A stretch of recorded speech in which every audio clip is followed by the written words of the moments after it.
Good morning, students.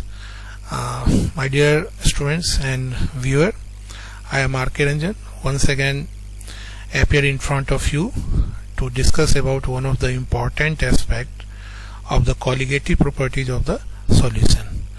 Students, you have been knowing about this very fact that there are four main colligative properties that we discuss in the class 12 syllabus. One is the relative lowering of vapor pressure. Second one is the elevation of boiling point, and third one is the freezing point depression, and fourth one is the osmosis and osmotic pressure. Student, in this very series I am going to discuss about the freezing point depression. तो आप सारे बच्चों से और सारे viewer से ये अनुरोध है कि कृपया इस पॉइंट को थोड़ा ध्यान से समझें, और ये एक बहुत ही इम्पोर्टेंट टॉपिक है.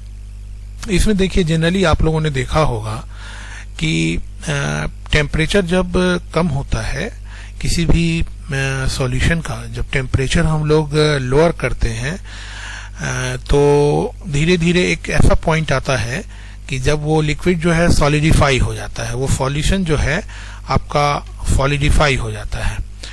तो यहाँ पर बेसिकली होता क्या है, आप इसको जरा सा समझिए एटमॉस्फेरिक लैंग्वेज में, कि जब वो सॉल्यूशन जो है उसका एटमॉस्फेरिक प्रेशर सॉलिड के एटमॉस्फेरिक प्रेशर के बराबर हो जाता है तो वो सॉल्यूशन जो है वो सॉलिडिफाई हो जाता है.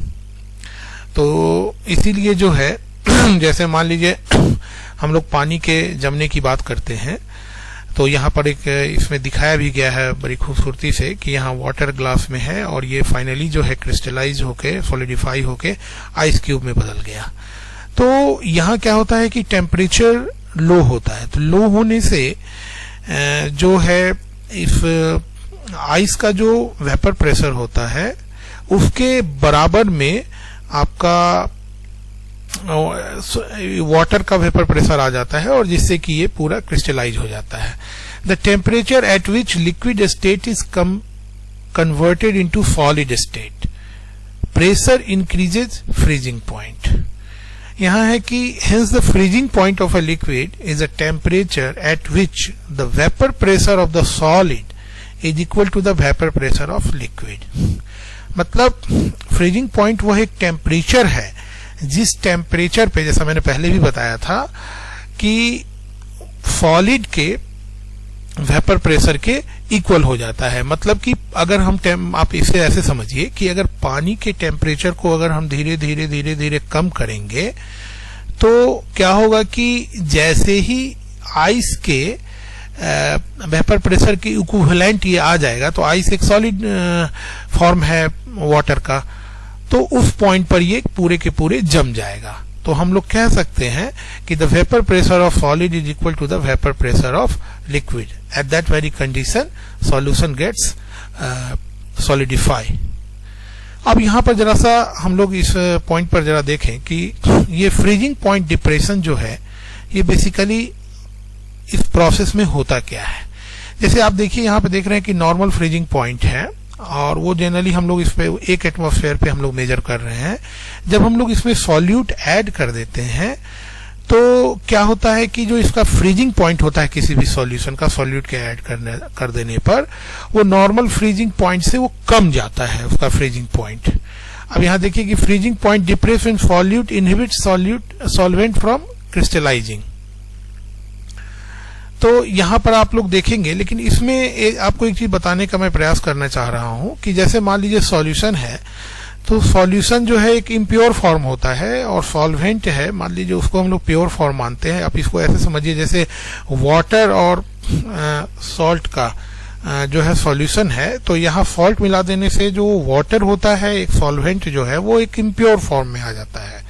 लेकिन यहाँ पर एक बात कही जाती है कि अगर मान लीजिए कि अगर आप इसका टेम्परेचर कम करते हैं और वैसे टेम्परेचर पर लाते हैं जहां पर ये वाटर जो है क्रिस्टलाइज होकर आइस में कन्वर्ट हो रहा है, तो यहाँ मान लीजिए एक सॉल्यूशन है और इसमें सॉल्यूट भी मिला हुआ है, तो जब ये फ्रीजिंग होता है तो आप देखेंगे कि सॉल्वेंट के मॉलिक्यूल्स पहले फ्रीजिंग होंगे, पहले क्रिस्टलाइज होगा, और उसमें से इम्प्योर, उसमें जो सॉल्यूट का मॉलिक्यूल है वो बाहर निकल जाता है.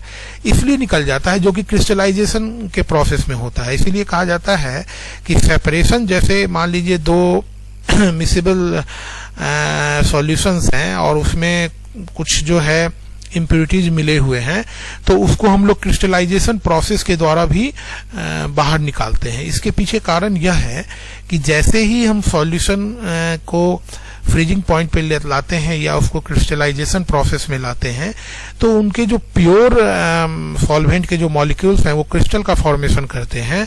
और चूंकि सॉल्यूट के मॉलिक्यूल या तो साइज में बड़े होंगे या छोटे होंगे, या वो एक प्रकार से उसमें सॉल्वेंट में इम्प्योरिटी की तरह है, तो उनके जो सॉल्यूट के जो मॉलिक्यूल्स हैं वो उस क्रिस्टल में फिट नहीं बैठते हैं।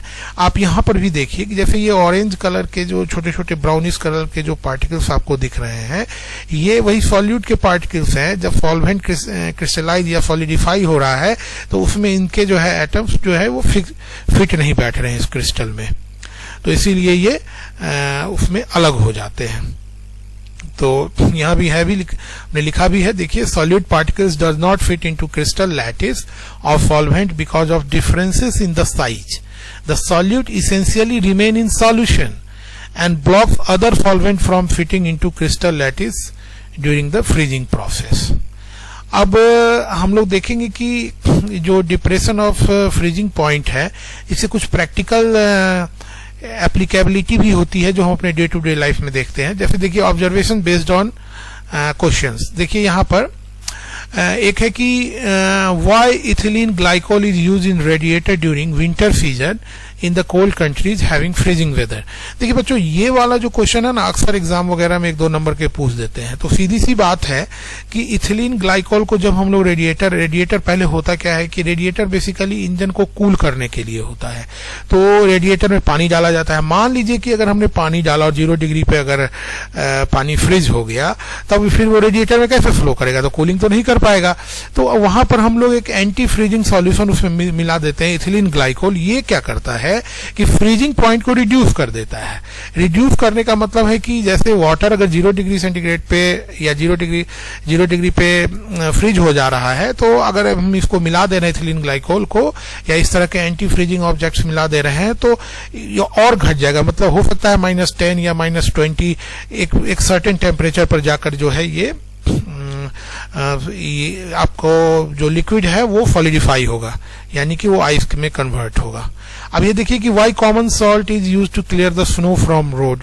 सेम इसका भी वही कॉज है कि मान लीजिए सोडियम क्लोराइड या कैल्शियम क्लोराइड वगैरह अगर जब हम लोग मिक्स कर देते हैं सड़क पे, तो क्या होता है कि जो आइस फॉल होने के बाद जो बर्फ जमती है, तो वो नहीं जम पाता है, क्योंकि वो फिर वाटर में कन्वर्ट हो जाता है। कारण यह है कि यहाँ भी जो है फ्रीजिंग पॉइंट को बहुत रिड्यूस कर दिया जाता है।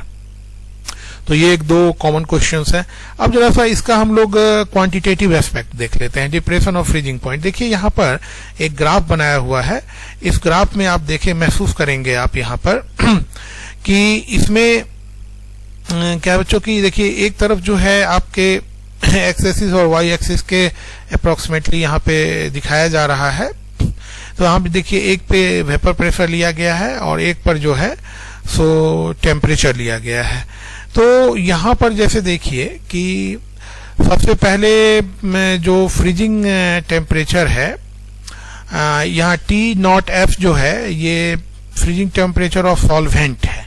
ओके, और इसके अंदर जब हम लोग सॉल्यूट वगैरह को मिला देते हैं, तो देखिए यहाँ पर इसका टेम्परेचर जो है, वेपर प्रेशर भी ज्यादा था और इसका टेम्परेचर भी इस तरफ इंक्रीजिंग ऑर्डर में है, तो यहाँ हाई है।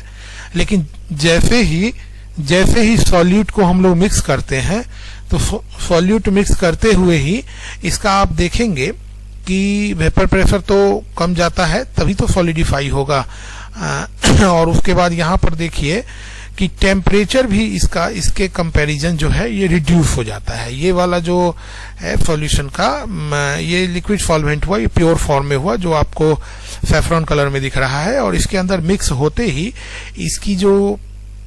इसका जो आपका वेपर प्रेशर तो कम जा ही रहा है, साथ में इसका टेम्परेचर भी जो है वो रिड्यूस हो जा रहा है। मतलब आपको मैं कहूं कि कम ही टेम्परेचर पे ये आपके जो है सॉलिडिफाई हो जा रहा है। तो अब यहाँ पर यह देखना है कि आखिर कितना टेम्परेचर का डिफरेंस हुआ। तो आप यहाँ देखिए कि freezing point depression is a colligative property observed in solution that result from the introduction of solute molecule to a solvent. The freezing point of solution are all lower than that of a pure solvent and is directly proportional to the molality of the solute. ठीक है, ये हम लोग आगे की question में देखेंगे। तो यहाँ पर आप देखिए कि ये सॉल्वेंट का है, तो सॉल्वेंट का ज्यादा होगा फ्रीजिंग पॉइंट, और जैसे ही हम इसमें सॉल्यूट मिलाते हैं तो इसकी फ्रीजिंग पॉइंट्स रिड्यूस हो जा रही है। तो हायर माइनस लोअर यहाँ पे कर दिया हम लोगों ने, तो हमें डेल्टा टीएफ जो है डिप्रेशन इन फ्रीजिंग पॉइंट का वैल्यूज जो है निकल गया। यहाँ देखिए delta TF is the depression in freezing point, delta eighty not F is the freezing point of solvent and TF is the freezing point of solution. Solute मिलाने से freezing point इसका घट जा रहा है, मतलब कम ही टेम्परेचर पर ये सॉलिडिफाई हो जाएगा। तो इसीलिए कितना इसका टेम्परेचर घटा ये हम लोग हायर टू लोअर करके निकाल लेते हैं। ठीक है बच्चों, तो अब यहाँ पे हम लोग इस वाले एस्पेक्ट को हम लोगों ने देखा। तो यहाँ पे हमें इसका पूरा कैलकुलेशन जो है मिल गया बच्चों। तो इसके आधार पर हम लोग आगे का कैलकुलेशन भी करेंगे। तो यहाँ पर जो है इसकी जब क्वांटिटेटिव कैलकुलेशन करेंगे तो आपको पता है कि डिप्रेशन इन फ्रीजिंग पॉइंट जहां पर डेल्टा टीएफ हुआ तो is directly proportional to the molality of the solution. तो यहाँ पर जो है हम लोग इस पॉइंट्स को देखेंगे कि फिर यहाँ पर हम लोगों ने delta T F equal to proportional को हटाएंगे तो प्रोपोर्शनैलिटी कांस्टेंट के एफ दे दिए और multiplied by the molality. Okay, and the molality जो है इसमें निकालेंगे कि उस पूरे सॉल्यूशन के अंदर में सॉल्यूट की क्या जो है उसकी क्वांटिटी रही है। तो आप यहाँ देखेंगे कि m बराबर जो होता है आपको मालूम है, जैसे कि यहाँ a और b जो है लिया जा रहा है। जैसे आप देख लेंगे कि W1 जहाँ पर WA जहाँ पर सॉल्वेंट की बात कर रहा है वहीं WB सॉल्यूट की बात कर रहा है और molality of the MB equal to the solute की बात हो रही है। तो यहाँ पर m की वैल्यू जो है W बाई MB और 1000 बाई WA हो जा रहा है। तो आप यहाँ देख लीजिए कि delta TF the depression in freezing point हुआ, KF हुआ फ्रीजिंग पॉइंट डिप्रेशन कांस्टेंट। इसको जो है क्रायोस्कोपिक कांस्टेंट भी बोला जाता है। कभी कभी इंटरव्यू वगैरह में जो है भाइवा वगैरह में पूछ दिया जाता है। जैसे कि हम लोगों ने देखा कि एलिवेशन इन बॉइलिंग पॉइंट में हमने जो उसका कांस्टेंट लिया था तो वो कांस्टेंट जो है आपका एलिवेशन इन बॉइलिंग पॉइंट का जो कांस्टेंट हमारा आया था KB, उसको हम लोग इवोलियोस्कोपिक कांस्टेंट बोलते हैं। और यहाँ पर जो फ्रीजिंग पॉइंट का KF है इसको हम लोग जो है क्रायोस्कोपिक कांस्टेंट बोलते हैं। तो M जो है ये मोलैलिटी ऑफ सॉल्यूशन हो गया, WB जो है मास ऑफ सॉल्यूट हो गया, MB is the molar mass of solute हो गया और W is the mass of solvent हो गया। तो इस आधार पर जो है हम लोग इसको स्टडी करते हैं और स्टडी करने के बाद जो है अब आप बोलेंगे कि इससे भाई हमें फायदा क्या होता है।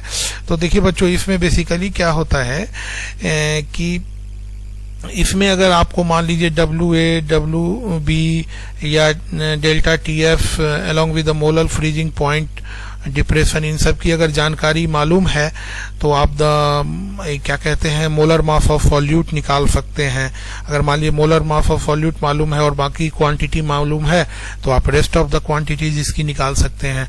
तो ये जो है वो न्यूमेरिकल पॉइंट ऑफ व्यू से एक इम्पॉर्टेंट फॉर्मूला है और मुझे उम्मीद है कि आपको ये अच्छा लगा होगा। आप इस वीडियो को बार बार देखिए और इसको समझने का प्रयास कीजिए। अगर कोई प्रॉब्लम होगी तो आप मुझसे इसके बारे में पूछ सकते हैं। धन्यवाद आपके वॉचिंग करने के लिए, धन्यवाद।